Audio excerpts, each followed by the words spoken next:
What's up, y'all? My name's Austin Winters, and welcome to another episode of Winter's World. Today, what I want to talk about is why humans hiccup.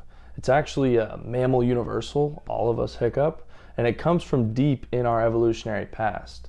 So first off, I want to talk about what is a hiccup. It's a two-step involuntary movement where the diaphragm contracts, causing your vocal cords to contract afterwards, making that classic noise, that noise. So that's what a hiccup is, and like I said, all mammals have it. It even occurs in unborn fetuses, and it's more frequent in infants than it is in adults. Interestingly enough, the Guinness World Record for the longest bout of hiccups lasted 68 years. A man named Charles Osborne started hiccuping in 1922. He did his last hiccup in 1990. It's a long time.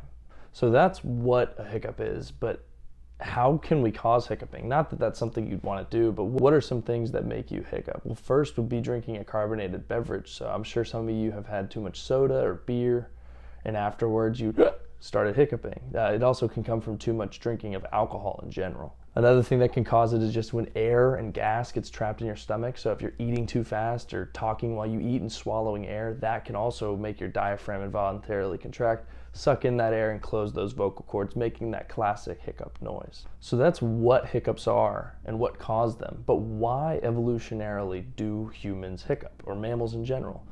So like I said earlier, it comes from deep in our evolutionary past, from when we were in the water, from sea creatures. So if you look at a gar, an alligator gar today, they'll have something that closes their throat and forces water out over their gills, and that's how they get oxygen into their blood system. So a lot of scientists think that might be an evolutionary holdover from that we're still just involuntarily contracting that from our fish days, from our fish ancestors, which is crazy to think about.